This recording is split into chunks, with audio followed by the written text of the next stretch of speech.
Dass die Frau erdrosselt wurde, ist, wie gesagt, vorbehaltlich des toxikologischen Gutachtens an sich soweit sicher. Und jetzt,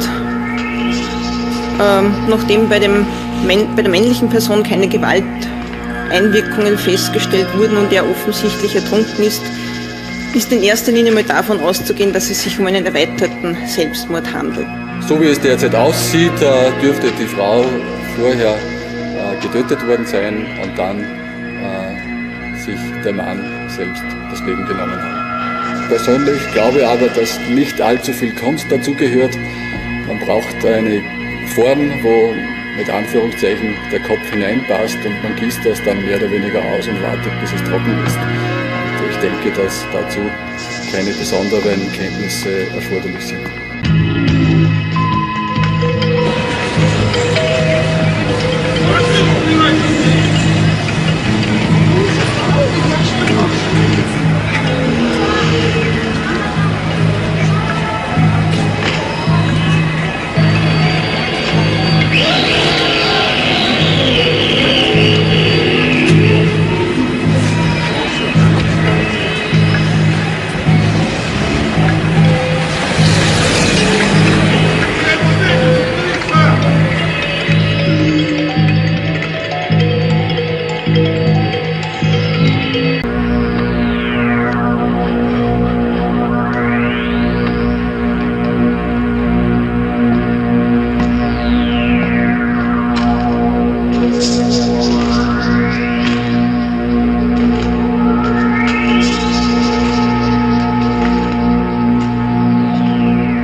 লন্ডনবাসী আসে সবার আগে ভারতবর্ষের মাথায় নত করবে, প্রণাম করবে ভারতবর্ষের মাটিকে।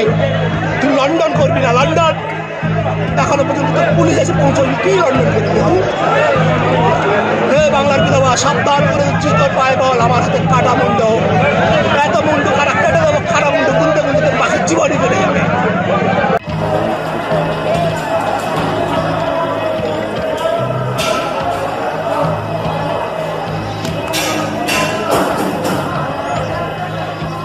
E pô, já dá pra pegar. Tem duas cabeças já. Tem duas cabeças.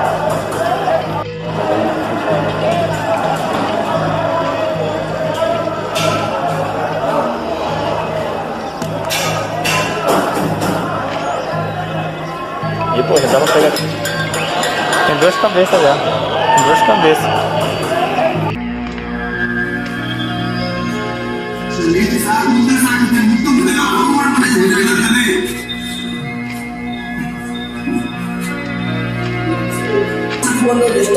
ಇದೇ ಪೊಲೀಸ್ ಸ್ಟೇಷನ್ ಕೊಡೋಣ ಗೊತ್ತಿಲ್ವಾ? 3 ಲಕ್ಷ ಸಾಲ ಮಾಡಿ ಹಿಂಡು ಹಾಕಿದ್ದಾರೆ, ಗಂಡು ಹಾಕಿಲ್ಲ, ಗಂಡು ಹಾಕಿದ್ದಾರೆ, ಗಂಡು ಹಾಕಿಲ್ಲ. ಮಕ್ಕಳ ಮನೆ ಮದುವೆ ಮಾಡಲ್ಲ, ಸಾಯಿ ಪುಸ್ತಕ ಕಂಟ್ರೋಲ್ ಮಾಡ್ತಾ ಇದ್ದೀವಿ.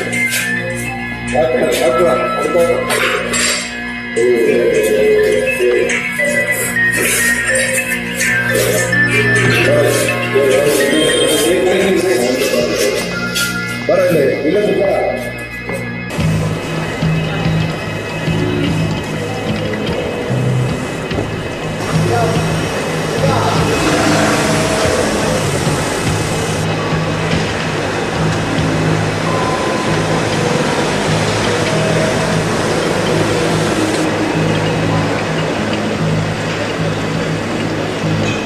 Letztendlich ein Hinweis auf ein weiteres Gelände hier in unmittelbarer Nähe, in Rheinnähe. Dort haben wir Leichnam gefunden und wir gehen hier gerade zusammen. Gibt es schon irgendwelche Erkenntnisse? Der Festgenommene ist Polizei bekannt. Mario, moin. War das soweit?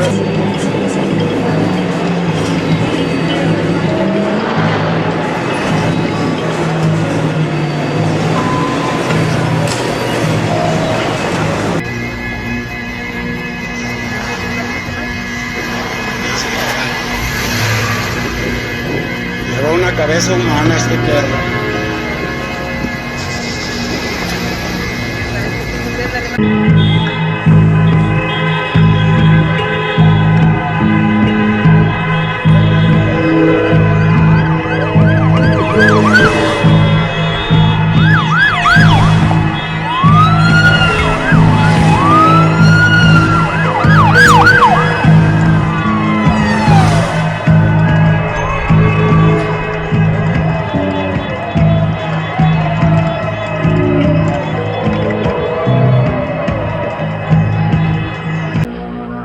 After 34 years on the police department, this is the very first time that I have spoken before cameras about Jeffrey Dahmer's apartment, about what I saw, about what I lived through. It just seems to be the right time. As I entered the apartment, I looked up at the officer and he said, "Go look in the refrigerator." I opened up the door and I see a human head in a small cardboard box in the bottom of the refrigerator. I was a 31-year-old young man with 2 years of experience on homicides. To see something like that, just understanding what it would take to do that to another person, it was a shock.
I made that a challenge, almost like a chess game.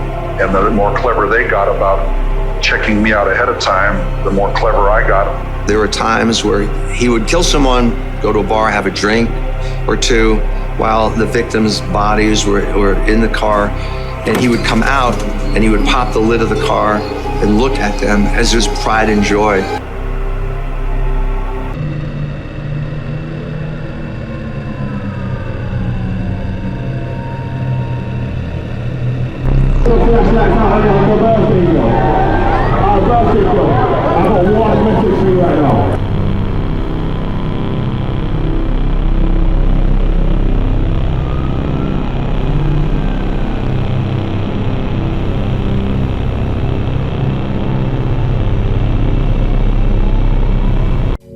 These are the chilling, detailed portraits drawn by the hands of a serial killer. 16 victims with distinct features, attention to eye color, hairstyle, and the city where they were murdered. Sketched by Samuel Little, the man who says he killed them. These sketches now become, the link to a family that is missing someone. They can now make that connection. Little has confessed to 90 murders and is serving 3 life sentences. His killing spree could span 19 states over 3 decades. Detectives have connected Little to 42 homicides. Police say Little appears to have a photographic memory, recalling vivid details about his victims, many who were prostitutes strangled to death.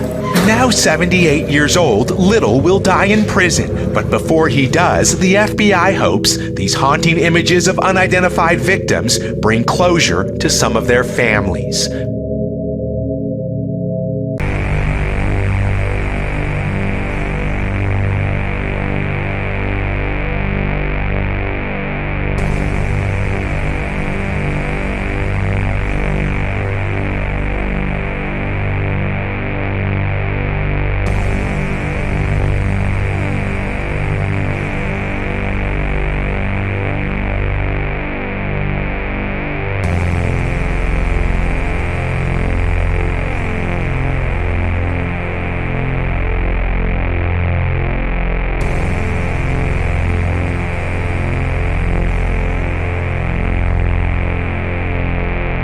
I am truly appalled at this frankly disgusting decision by the parole board to release this repugnant man, Colin Pitchfork.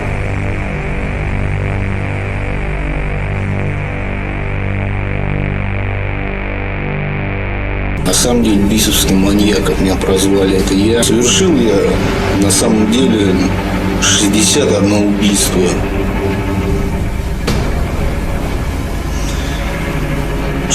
Убийств все на территории Битцевского лесопарка.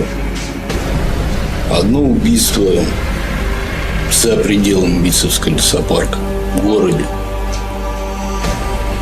Большую часть трупов я утопил в канализационном колодце. В чем убивал? Не знаю. Без этого смысла уже жить бы мне не было. This is Cynthia Dawn Kinney, a 16-year-old cheerleader who vanished from an Oklahoma laundromat in 1976. The self-proclaimed BTK serial killer is now the prime suspect in her case and several other unsolved homicides spanning 3 states. Shortly after Kenny's disappearance, the sheriff's office received an anonymous call. That male caller informed them that she was located in an old barn. No evidence that lead was ever looked into. Her body was never found. But authorities are now looking at this journal entry by Rader, Bad Wash Day. In 1976, he had murdered someone from a laundromat. Rader has been in prison since 2005 after pleading guilty to 10 counts of murder. He has not confessed to any additional crimes.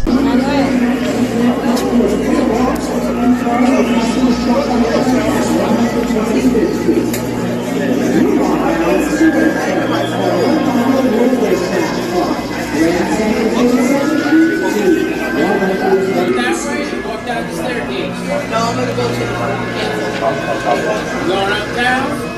Go over here. Trying to find another area on the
Sheriff's deputies in Waller County, that's just northwest of Houston, have charged a man with murder in connection to his wife's death. Investigators describe this as a gruesome crime.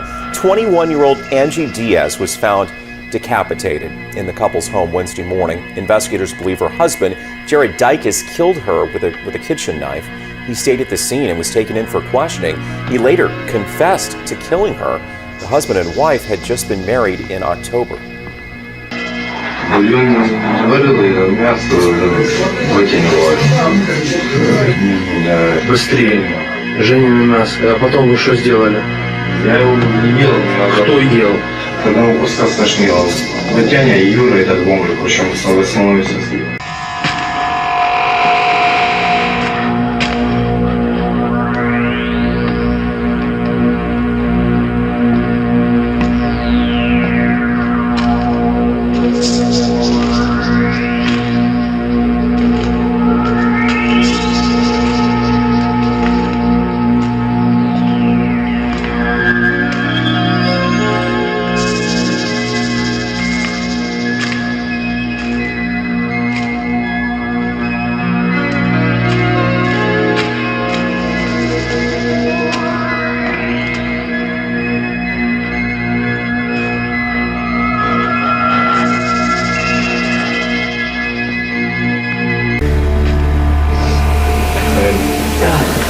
Arresting you for attempted murder, okay? I beg your pardon? May harm you defence. Do not mention the question. I beg your pardon? You're joking? Anything you do say may be given evidence. No. Very upsetting time. No. I beg your pardon? I don't know. You're not taking him. Madam, I have to say the same. Saying the same to them. Colleagues, so we are arresting you suspicious Oh my God. of attempted murder. Are you joking? Okay. Oh my God. I've got 3 other kids. There's 7 boys. And they are. Oh my God. I'm not leaving my son. We're not leaving our son. You. No. We need to be with him. So the reason for being arrested is to prevent further harm. Okay. I beg your pardon. Hey, calm yourself Prevent down. You're in a interference hospital with 6 witnesses. children in here. We're not going to harm our son. ตอนนั้นใหม่นี้อยู่เขาบอก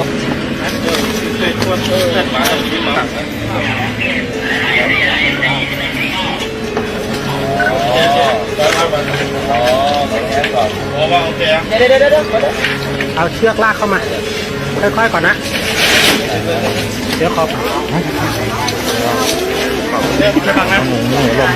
อย่าบังนะอย่าบังนะอย่าบังนะอย่าบังนะไม่มีส่วนนะให้ออกไป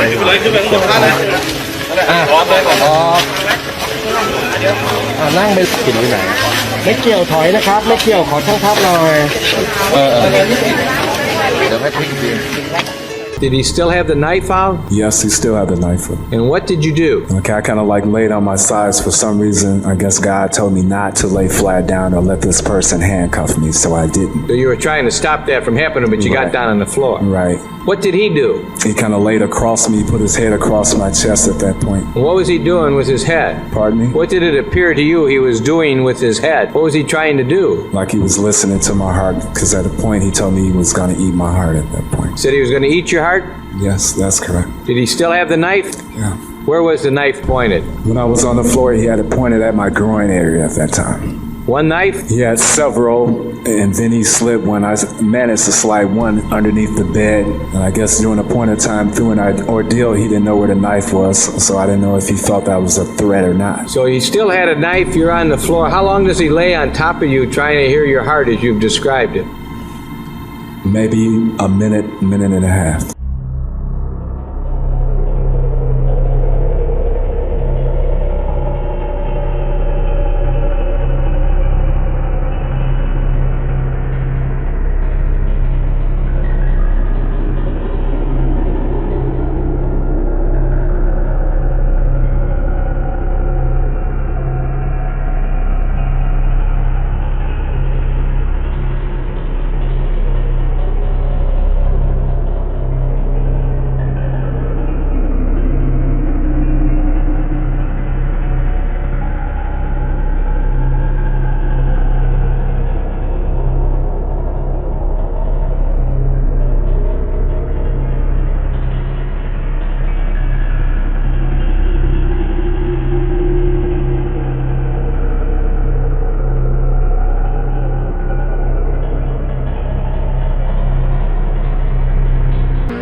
select your victims? Were there... I didn't select them.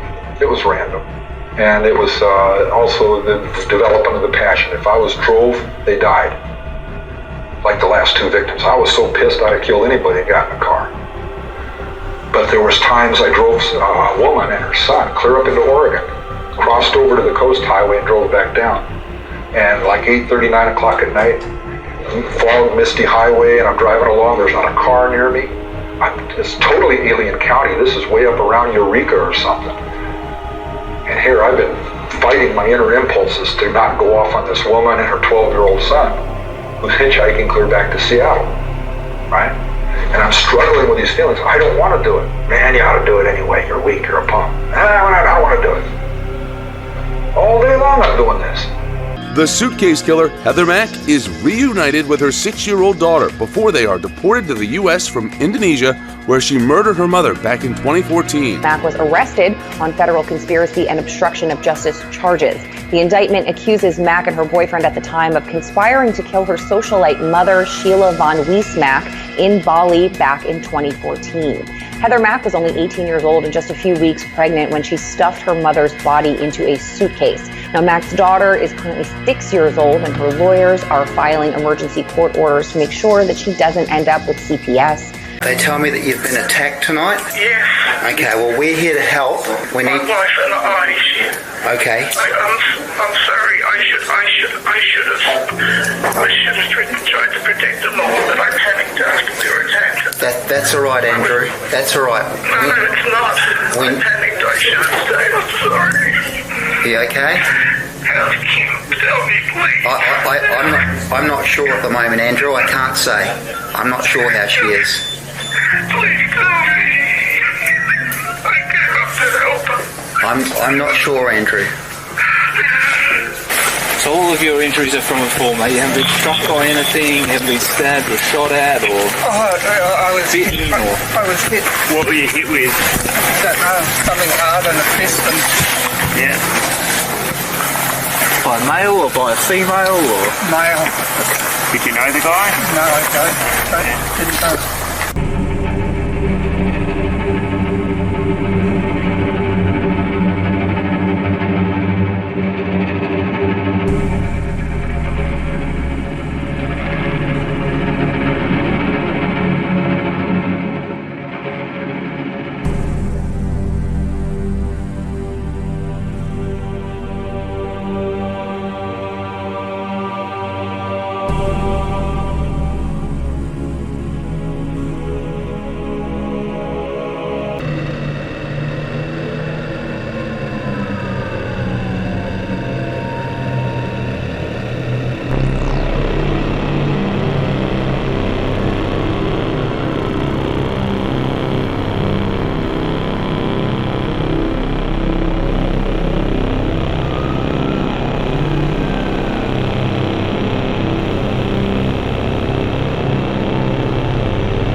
I changed that to something ugly. And why? My mother works at the university. My mother won't introduce me to any young ladies at the university because I'm like my father, and I don't deserve to know any of those young ladies. So here she is holding these little girls up there as too good for me. Very special. If anything, I was destroying icons. I was hurting her without her even knowing it. Again, it's that picayune, little petty, ineffectual, I'm getting back at you, but I don't have the heart to tell you what I'm doing. See? Why would I admit those things on a camera? That's embarrassing. It's humiliating. And how would you select your victims? Were there... I didn't select them. It was random. And it was also the development of the passion. If I was drove, they died. Like the last two victims. I was so pissed I'd have killed anybody that got in a car.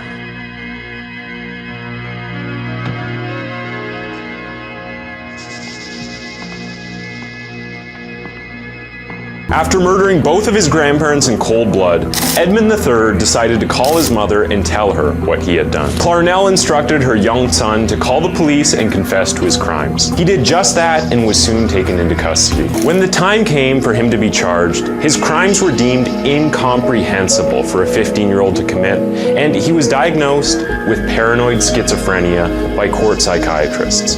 Edmund spent a total of 6 years in the Atascadero State Hospital. Contrary to the advice of his psychiatrists, Edmund was released into the custody of his mother. On May 7, 1972, Edmund began his 11-month-long murder spree. On May 7, 1972, Edmund began his 11-month-long murder spree when he picked up not one, but two Fresno State University students named Mary Ann Pesce and Anita Marie Luchessa. Edmund opted to kill them one at a time. He handcuffed Anita in the trunk and turned his attention to Mary. He handcuffed her first, and then he went on to strangle and stab her to death, and repeated the same process on Anita. Edmund drove the corpses to his apartment, where he photographed and took sexual advantage of their bodies before decapitating and dismembering them. Next, he packed up the body parts into plastic bags, which he later abandoned, but he kept the two heads for a little longer. When the time came for him to dispose of the severed heads, Edmund engaged in more sexual acts with them before tossing them into a ravine. For roughly 3 months, Edmund went on a hiatus. He continued to pick up hitchhikers, however, only to engage them in conversations about the horrible tragedy. On September 14th, 1972, his victim was a 15-year-old girl named Aiko Koo. After driving to a secluded location, Edmund knocked the teenager unconscious, violated her, and then killed her. He threw her body into his trunk, drove home, made sexual advances on the corpse once more before dismembering it and disposing of the remains in a fashion similar to his previous two victims. In the months to come, Edmund would murder 3 more young women: Cindy Shaw, Rosalind Torp, and Alice Du. For these 3 murders, Edmund's .22 caliber pistol was his weapon of choice. Many believe that the 8 murders Edmund committed in his life were all preparations leading up to the main event, his mother's murder. As earlier established, the two had quite a toxic relationship, and Edmund had grown to despise his mother deeply. On April 20th, 1973, Edmund decided that abandoning Clarnell in a nursing home as she grew older would not be a satisfactory revenge. So he did the unthinkable. He murdered his own mother in her own home. That day, Clarnell returned home from a party drunk, and after she had gone to bed, Edmund snuck up on her armed with a claw hammer and a penknife. After killing his mother, this not-so-friendly giant severed her head and defiled it in unthinkable ways. When he was done, he set it on a shelf, yelled at the head for quite some time, and then proceeded to use it for target practice. To further exert his sick revenge, Edmund cut out his mother's tongue and threw it in the garbage disposal before going on to hide her body in a closet. To create the perfect cover story, Edmund called his now deceased mother's best friend, Sarah Taylor, Sally Hallett, and invited her for dinner. When the poor, unsuspecting woman arrived, Edmund pounced on her, strangling her to death, and hid the body in a closet. After this, Edmund took off. He drove non-stop to Colorado. From the look of things, he was going to get away with his actions, but somewhere along the line, he decided to call the police and confess his crimes.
My father.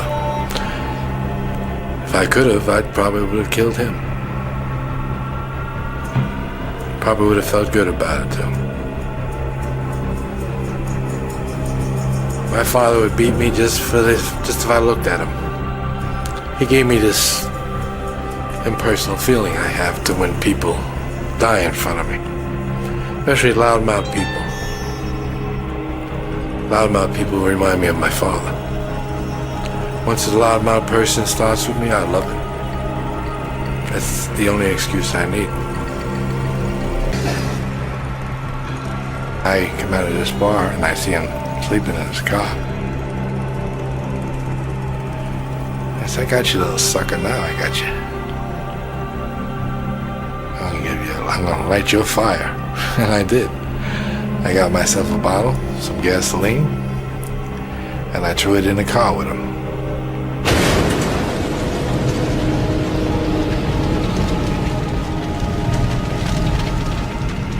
And he was screaming and yelling and burning, and the car burned. And I could smell him walk down the block, and I could hear him as I turned the corner. He was still yelling.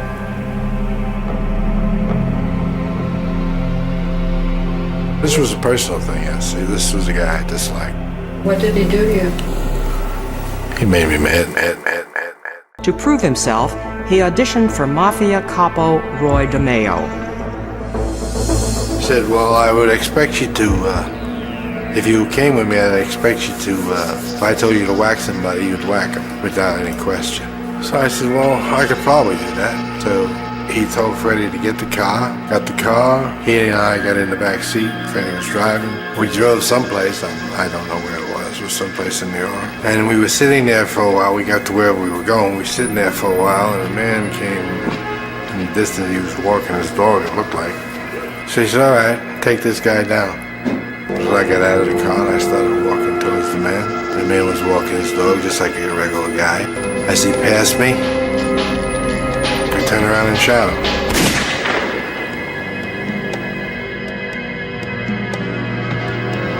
Freddie and Roy pulled up in the car, I got in the car, and we drove away. Roy DeMeo's hangout was the Gemini Lounge in Brooklyn, New York, where over 100 people were murdered, chopped up, and disposed of. DeMeo ordered the hits, and Kuklinski executed them without question. He wanted this guy taken care of, but he wanted to talk to him first. So when I got to the place, I asked the man for the money, so the guy says he didn't have it and Roy would just have to wait until he got the money to pay him. And that was that, he'd have to wait. I said to the man, I said, well, you have to then talk to him. He wants to talk to you. I dialed the phone number, he got on the phone, and I said, he wants to talk to you. So he was talking to him, and I guess they were acting like everything was all right, because he got off the phone, he handed me the phone back, he says, yeah, I told you he'd wait. He's in the better frame of mind, don't worry about it, he wants to talk to you now. So I picked up the phone, and he said, kill him.